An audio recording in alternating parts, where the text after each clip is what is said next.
And we turn to a summit of Latin American leaders that could produce a debate about legalizing some drugs. Ray Suarez has the story. In Mexico and elsewhere in Latin America, drug lords have been paraded to prisons in recent years, and police have stepped up arrests and seizures of illegal drugs, most bound for the large and wealthy U.S. drug market. Still, drug violence has steadily increased, giving rise to calls for legalization of small quantities of marijuana. Colombian President Juan Manuel Santos addressed the topic this week as he prepared to host the Summit of the Americas this weekend. That is not the main subject of this summit, and it shouldn't be.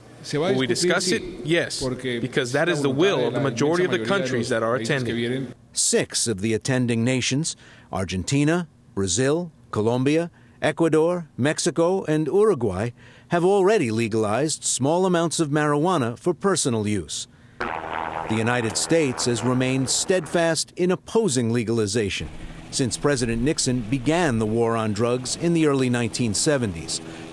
Last month, visiting Mexico, Vice President Biden said there was no possibility that view would change.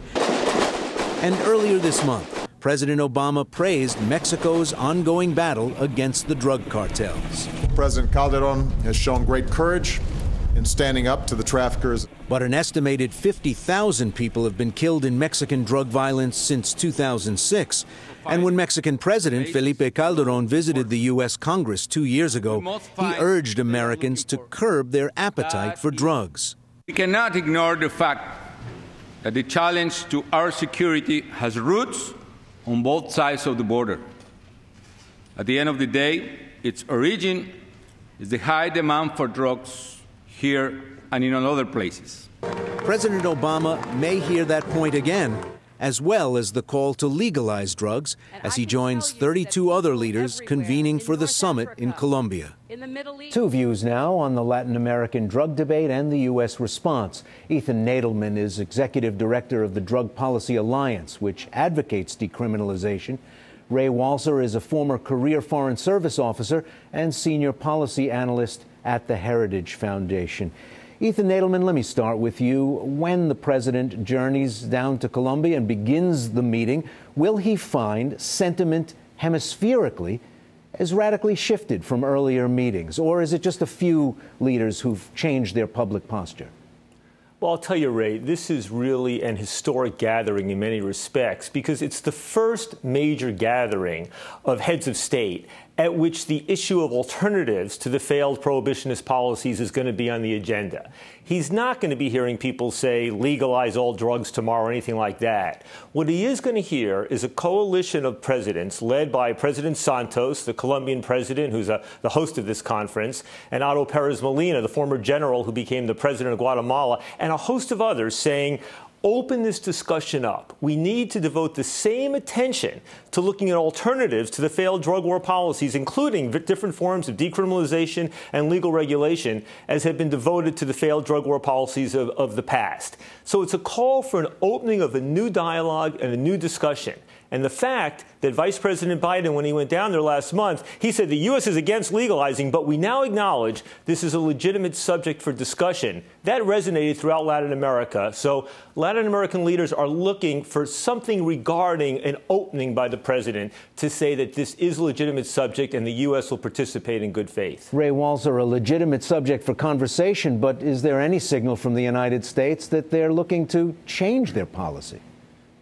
No, I don't think. I think that the other part of the Biden message was he said, yes, there's a conversation, and we know where that conversation will end, that it will end that legalization is not the route that the United States or other countries should follow. So, and I think another concern is it's technically not on the agenda of the summit, but it is going to be, I think, a side conversation. I agree that the presidents have finally come together and want to talk to the United States. But I don't think that we're going to see any sort of resolution or a coalition. In my mind, for example, it's like raising U.S. immigration policy at the Summit of the Americas. It just really doesn't have a great deal of traction.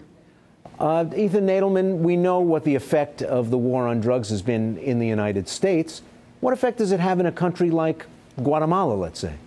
Well, look, in the United States, it's led to the largest incarceration rate in the world. It's led to the largest incarceration rate of any democratic society in history. In places like Central America, Guatemala, other parts in the region, it's like the days of Chicago. It's like Chicago during the days of Al Capone and Prohibition times 50. That's part of what's prompting some of these leaders to speak out.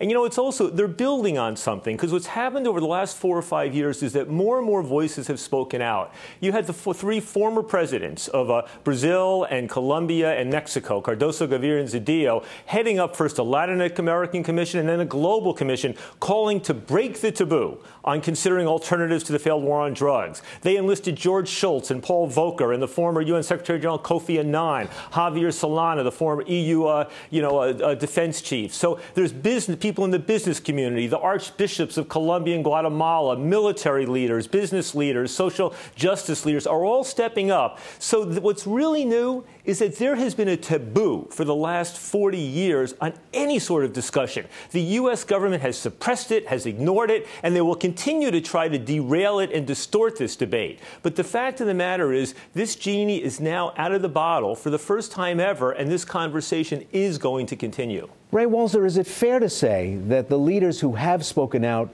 in favor of some form of decriminalization are historically no softies on drugs? Weren't the leaders of Costa Rica, Guatemala, Colombia among the leaders of their country's anti-drug efforts?